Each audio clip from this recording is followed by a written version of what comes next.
In this fishing hack, we're gonna show you how to make these divider boxes a little bit better. So when I open the box up here, you can see that inside, it does work pretty well to divide all my hooks there.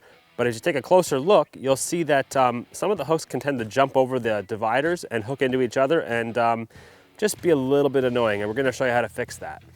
So for this project, you're gonna need some shelf liner. You can get this at any home center or hardware store. You're gonna wanna get some sort of spray adhesive, maybe a measuring tape, and you might wanna use a utility knife or some scissors. So let's just go right into this and we'll show you what we're gonna do here. Okay, so the first step is to unroll some of your shelf liner. You can either use a measuring tape to measure out the size you need, but sometimes it's actually easier just to take the top of your box and push it down. Okay, and then we'll just do a rough cut. And we'll take a rough cut down there. I'm just gonna cut all the way down to the end of my shelf liner here. So our next step, once we have our shelf liner rough cut, we can just kind of slide it in here and figure out, sometimes there's gonna be little tiny pieces you're gonna have to cut around.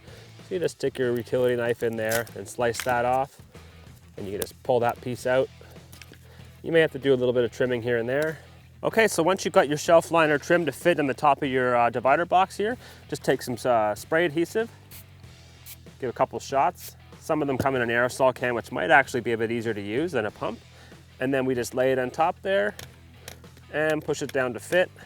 That's a good idea, just to close your case and clip it shut so it gives it a nice amount of pressure for that glue to dry. And sometimes you might want to just flip this over and put some weight on it while it dries. Grab a brick or something like that. Okay, and then once it's dry, you'll notice as we open it up here, this is just for demonstration purposes, this is obviously not dry yet, but now your hooks, because this part compresses against here, your hooks can't jump over and everything stays perfectly divided. And you might be thinking, well, now I can't see on the top of my box, but if you just flip it over, you can easily see what you got in there. And no matter how much you shake this around now, when you open it up, everything is divided and no hooks have jumped over the sides. So that is a pretty cool fishing hack.